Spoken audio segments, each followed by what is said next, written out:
Eu não sei se eu comentei com a senhora ou com o Galves, né? Alguns episódios que eu acho que vale a pena se registrar, que eu vou registrar no meu livro, e que em vídeo, em verdade, ou pelo menos na época de televisão, eu não registrei. Mas algumas coisas assim diferentes, que a gente sabe que o Chico e vocês que o abrigaram aqui, ele ficou hospedado aqui com você, foi hóspede de vocês, que mais de 40 anos, né, Galves? Vinha semanalmente. Né? Depois foi ficando mais difícil, ele vinha 2 vezes por mês, vinha fazer tratamento de acupuntura e sempre que necessitava, tinha por tarefas doutrinárias de vir a São Paulo, ele sempre ficou aqui. O Chico foi hóspede aqui na casa de vocês desde 1959. Graças a Deus ele foi o nosso hóspede e com muita alegria, quando nós também íamos a Uberaba, éramos hóspedes dele. Exatamente. De maneiras que se completava a alegria tanto por parte dele como por parte de nós. Tínhamos a chave da casa. Claro que nunca fizemos uso dela por respeito, não é, Saulo? Seria atrevimento. Mas para alegria nossa, ainda temos a chave da casa. Eu comentei isso, inclusive, eu sempre que tenho a oportunidade de falar, hoje com o Oceano, com tantos outros companheiros, eu comento, né?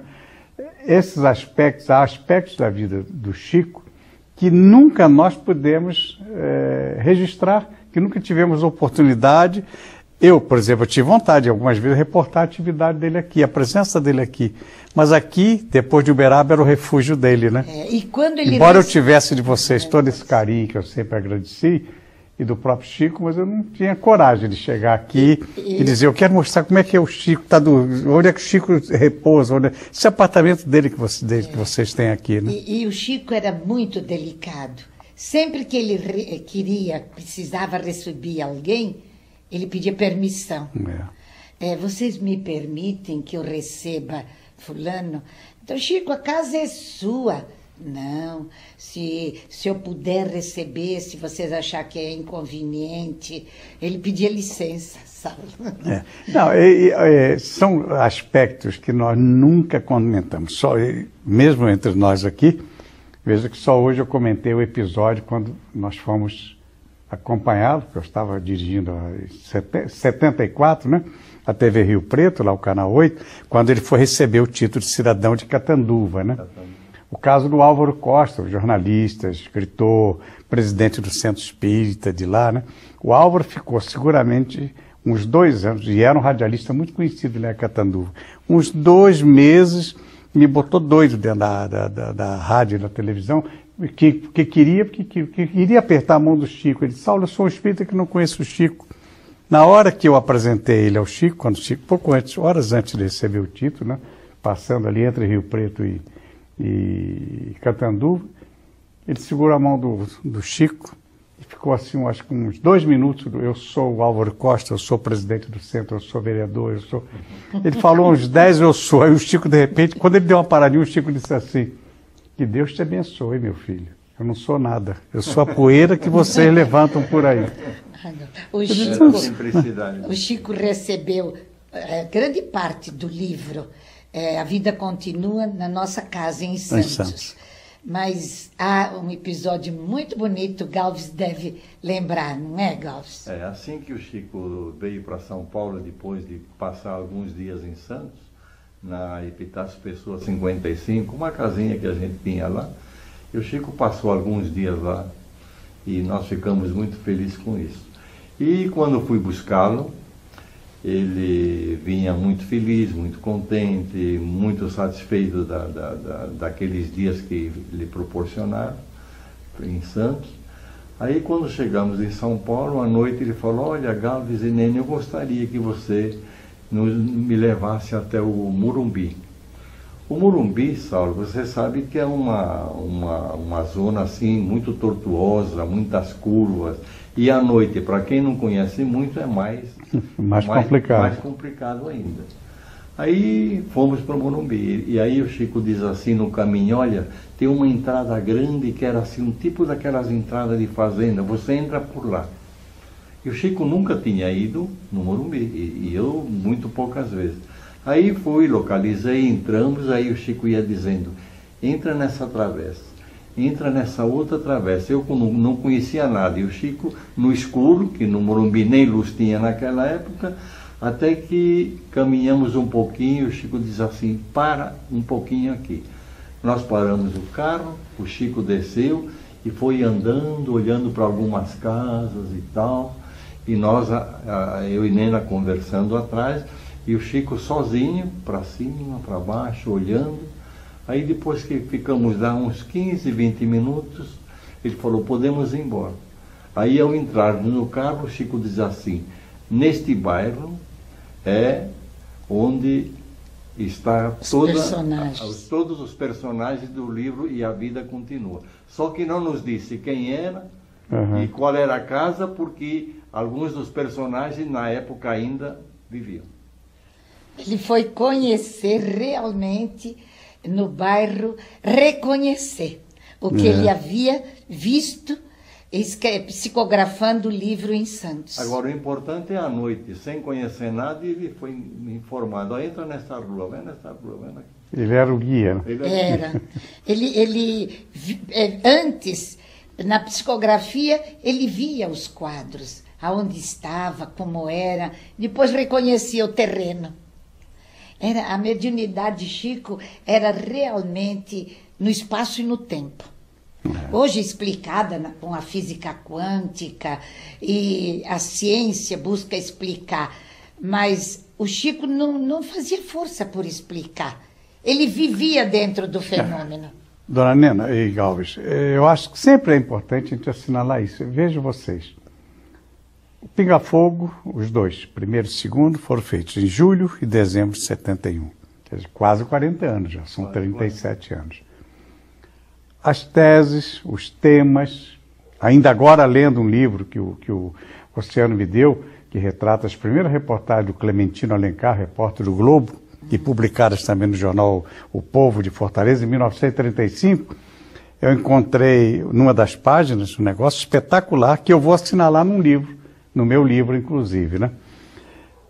O episódio 35, o que é que o Clementino está contando? Que um médico, Dr. Maurício, não lembro o nome todo, saiu de Belo Horizonte, que como se estivesse testando o Chico, perguntou a ele alguma coisa sobre diabetes. Passaram-se algumas horas, ele pediu que o repórter, que o Clementino, que é o autor das grandes reportagens de 35 no Globo, trouxesse para ele, médico em Belo Horizonte, a resposta. Ele deu uma aula sobre diabetes, ele, Chico Xavier. Veja bem, quando nós o trouxemos aqui, tiramos aqui da sua casa para o Pinga Fogo, porque aqui a senhora, como já até comentou, era o momento da grande angústia, da grande expectativa dele, aqui dentro, a concentração dele até chegar lá no Sumaré na hora do programa, né?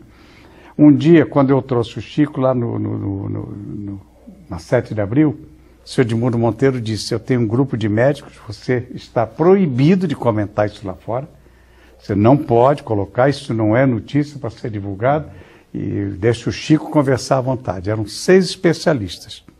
Eu estou contando isso em detalhes, sem dar os nomes naturalmente, que eu tenho que respeitar esse compromisso. Essa conversa começou por volta de 2 horas da tarde, foi terminar mais ou menos às 10 horas da noite.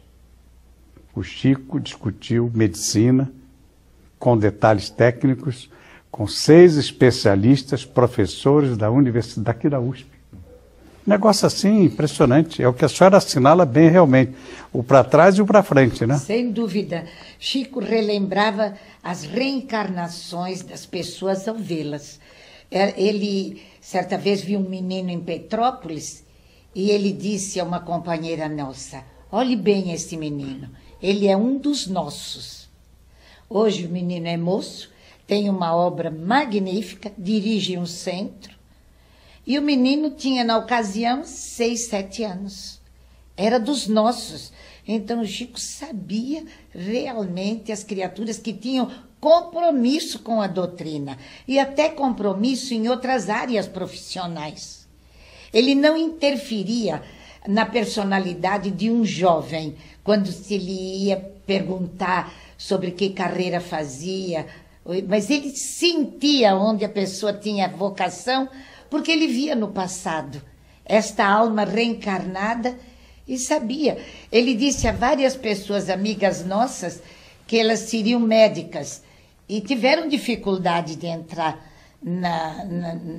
no vestibular, prestando 1, 2, 3, mas entraram e hoje são médicos. Eu tenho uma curiosidade que eu vou aproveitar esse nosso documentário para perguntar a vocês.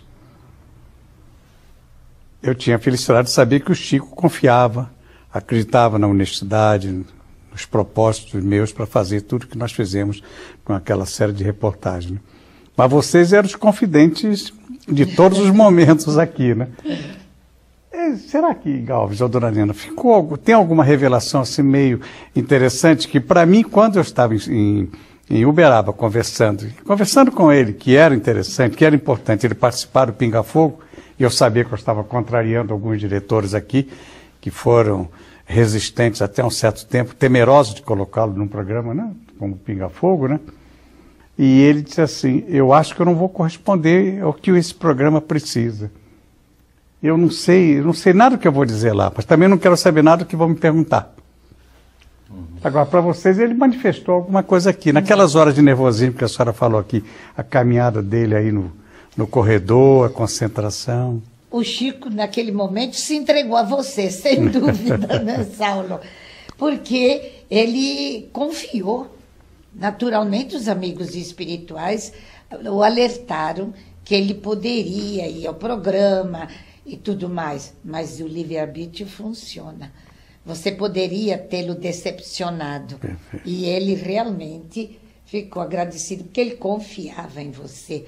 Porque naquele instante ele se entregou a você, porque ele dizer que ele podia não corresponder, mas também ele podia ter, naquilo que a gente sabe, ter sido até traído num movimento tão difícil para ele.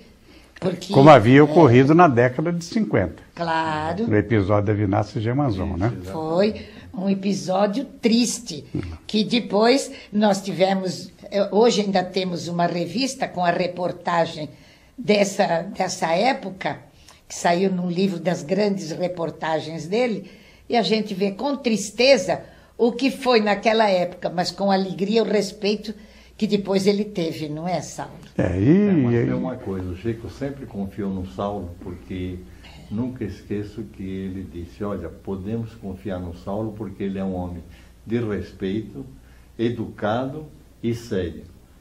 De maneiras que você é um privilegiado na figura de Chico Xavier.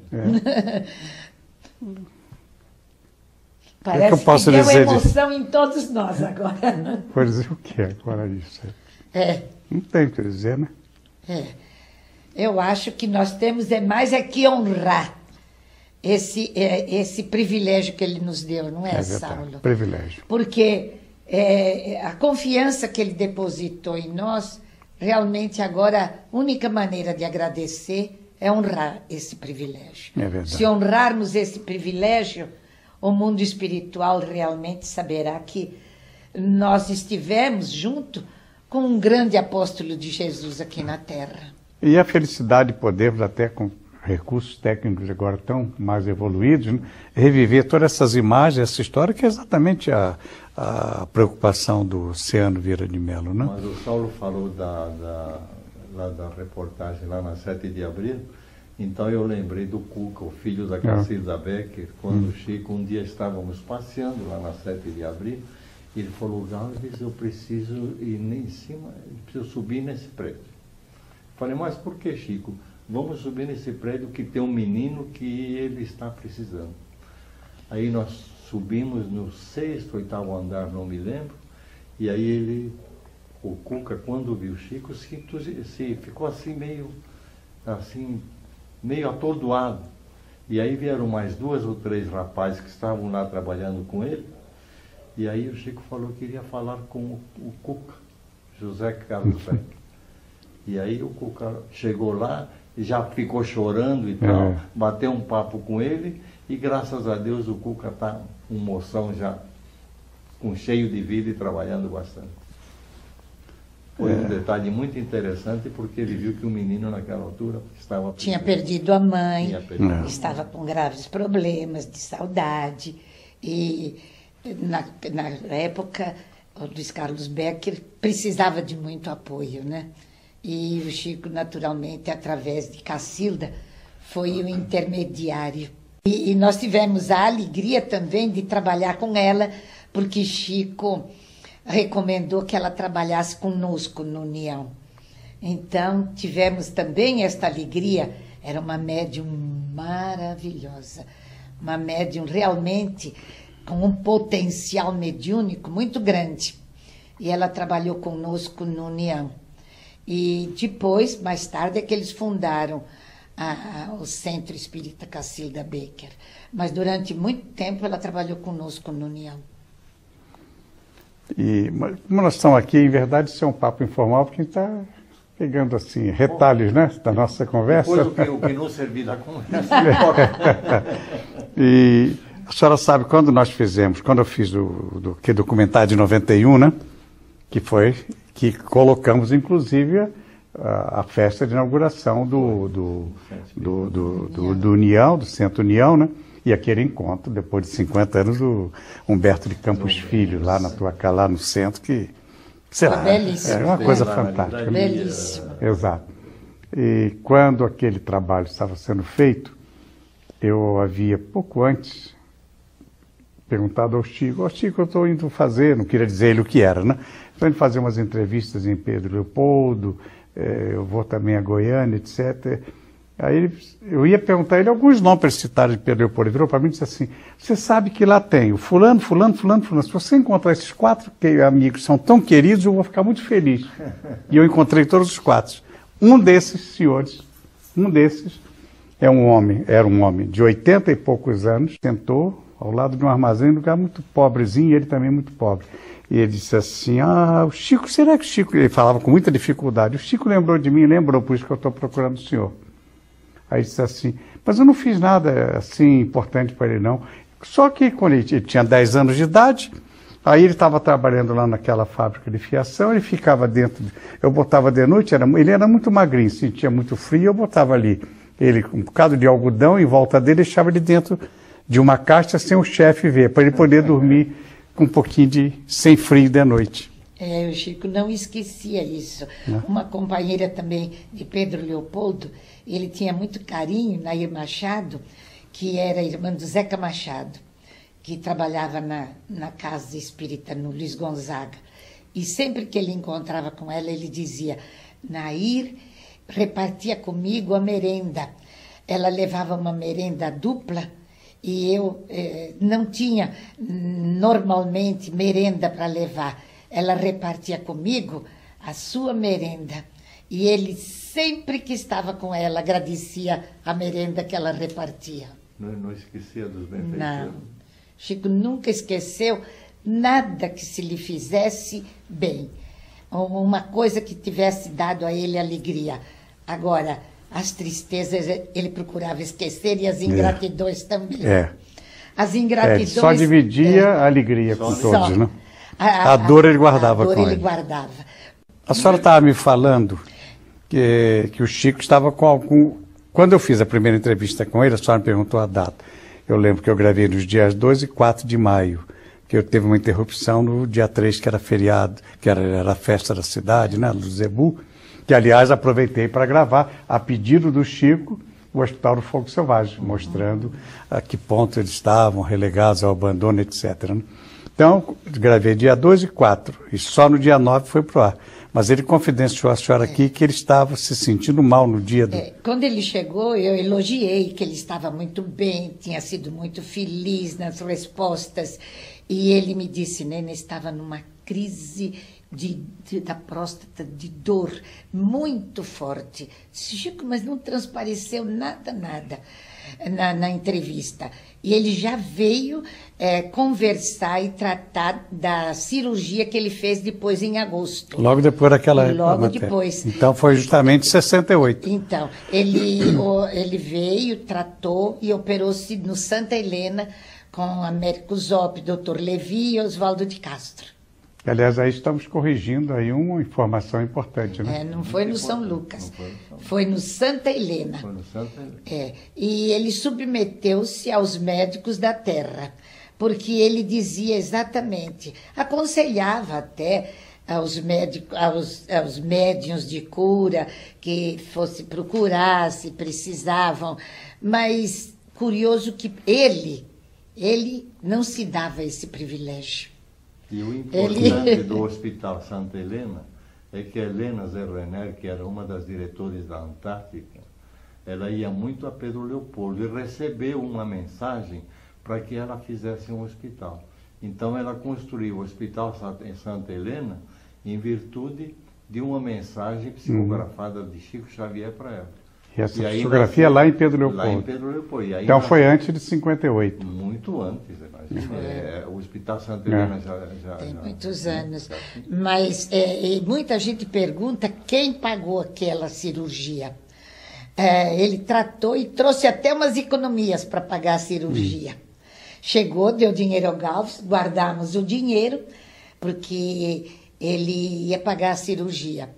Claro, no hospital, nem anestesista, nem enfermeiras, nem hospedagem, ninguém cobrou nada. Depois, quando ele veio aqui para casa, estava se recuperando, diversos companheiros tocaram a campainha para dar a sua contribuição para pagar. Que não precisava, porque não havia sido gasto nada. Por isso é que ele dizia, Saulo, que ele era um homem riquíssimo, e era mesmo, verdade. né? Porque sempre que ele precisou de alguma coisa, ele tinha muito. Ele tinha amigos. Não precisava de dinheiro, né? Tinha amigos. Eu tenho nesses... Eu devo ter o quê? Eu acho que tem material para fazer umas 2.000 páginas de um livro. Mas o livro terá... Se quiser parar, senão continua. Então, eu estou aproveitando até para registrar algumas coisas que só vocês podem, né? O Chico tinha 2 lugares distintos de trabalho com a psicografia dele. Lá, em Uberaba, e quando ele estava aqui, que era infalível a visita dele lá no União, até aquela inauguração que eu tive o privilégio, né? De ir lá ser o mestre de cerimônia, né? Lá e cá, quais psicografias que a senhora, na sua avaliação, eu sei que todas são importantes, alguma que teve assim um significado muito especial, por algum motivo muito especial? Todas são lindas, não é, Saulo?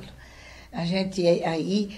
Agora, uma coisa muito bonita que eu achei, eu sou fã de Castro Alves, e os nossos companheiros no União estavam acostumados que Castro Alves só vinha no União, através de Chico Xavier. Então, uma noite, quando ele estava psicografando, eu imaginei, até senti que Castro Alves estivesse lá. Na primeira estrofe, eu pensei que fosse Castro Alves. Depois, quando terminou, eu vi que não era. Era um soneto de Maria Dolores. Ela assinou Maria Dolores. Aí eu disse, Chico, por que Castro Alves hoje não? E o Chico disse, ele estava aqui, Nena, mas ele deu lugar a Maria Dolores porque disse que as damas tinham preferência. Eles são cavalheiros também no mundo espiritual. E dos 2 programas, no Pinga Fogo, a primeira psicografia daquela matéria de 68, lá em Uberaba, foi assinado por Emanuel. Foi. E o Pinga Fogo, de dezembro, Ciro Costa. E Júlio Castro Alves, ou vice-versa, né? Então nós tivemos na apresentação na Tupi, no Pinga Fogo, uma psicografia assinada por Castro Alves. Castro Alves. A de Uberaba, se não me engano, foi Assim Vencerás. Assim vencerás, exatamente. E uma foi Ajudarás por Amor, não foi? Exato, Belíssima também. Você pergunta qual a mais bonita? Não sei, não é, Saulo? É difícil. São todas muito Por isso que eu já fiz a observação, todas. já antecipada. Agora, eu estranhei no mundo espiritual também, são cavalheiros, primeiro as damas, né? Estavam os 2. A senhora vê, só nós vivemos aquele privilégio. As noites de autógrafos, isso aí já era comum, já tinha sido rotina. Terminava a sessão lá em Uberaba, 11 horas, meia-noite, era até aquilo que a gente via, até 4, 5 da manhã autografando. Isso, inclusive, era impressionante também, né, dona Nina? Esse respeito que muita gente não sabia que o Chico tinha pelas pessoas, né? Que enquanto tivesse alguém dentro da casa, ele se sentia no dever. Ele não saía sem cumprimentar a última pessoa. E certa vez foi, você deve lembrar, Saulo, uma das tardes de autógrafos que Chico fez no Clube Atlético Juventus. Já era mais ou menos 7 horas da manhã e tinha uma feira vizinha lá ao clube E os feirantes todos já começaram a entrar de novo e teve que parar, porque senão ia começar tudo de novo. Eu esqueço o nome, inclusive, que foi inclusive um dos promotores, era aquele presidente da Casa Transitória. Gonçalves, José Gonçalves. José Gonçalves, né? Isso. Nesse episódio do Juventus. José Gonçalves Pereira. O Chico tinha um amor à doutrina e era incansável. No trabalho da doutrina espírita, Chico era incansável. Ele tinha realmente, ele aproveitava o tempo, e aproveitou muito tempo que esteve aqui na Terra. Ele tinha uma disciplina para o corpo não acostumar. Ele dormia sempre à mesma hora, estivesse aqui em descanso, em lazer, ele não se dava ao luxo de dormir mais cedo, ou de dormir mais, ou de acordar mais tarde, porque diz que era para o corpo não acostumar. Antes de 4 horas da manhã ele não deitava. Aliás, num dos nossos programas é que ele tem, justo no Pinga Fogo, quando ele diz disciplina, disciplina, disciplina, né? É por isso que ele foi Chico Xavier. E hoje a gente vê que realmente os médiuns, disciplina tem até certo ponto, não é? Mas se dão ao luxo de que estão na Terra, podem usufruir. O Chico parece que Emmanuel enquadrou ele. Se você quer trabalhar comigo, você tem que ter esta disciplina. E ele obedecia. Este é o quarto onde muitas e muitas noites o Chico dormiu. Dormiu, orou, meditou e, sem dúvida, nós recordamos com carinho muito grande a nossa cama aqui. Ele continua e eu confesso a vocês, quando a saudade bate no coração, me deito nesta cama e parece que eu fico juntinha com ele, porque Chico, na vida de Galves e Nena, foi um caso de amor muito grande, de amor do passado, do presente e, sem dúvida, do futuro. Porque quando, pouco antes dele desencarnar, eu disse a ele: Chico, que peninha, nós não vamos conseguir ver você no mundo espiritual, porque estaremos muito distantes. E ele disse: os que se amam nunca ficam longe. Então, Chico permanece em nosso coração, neste cantinho onde ele tantas vezes escreveu, orou, dormiu e meditou. Este quadro, Chico nos presenteou logo depois da sua cirurgia, mas ele permanecia aqui com muito carinho. E Chico, antes de ir ao famoso Pinga Fogo, ele beijou a imagem de nosso mestre, pedindo proteção a ele. E eu passava pelo corredor e vi Chico em lágrimas, orando e pedindo ao nosso mestre a proteção para aquele programa que foi memorável e que hoje com muita alegria recordamos. Aqui ele fazia parte toda de trabalho de psicografia. Aqui. E quando ele estava em convalescença, recém-operado, aqui ele fazia as refeições também. Mas para não dar trabalho, muitas vezes ele descia lentamente pela escada e ia até a sala de almoço fazer a refeição conosco, porque ele achava que dava muito trabalho comer aqui. Aqui na nossa sala de almoço, o lugar que Chico sentava era sempre este. Galves nesta cadeira e Nena nesta. E os familiares nas outras. Aqui nós tivemos muita alegria de estar junto com Chico, fazendo as refeições e, naturalmente, dando-nos ensinamentos até as altas horas da noite.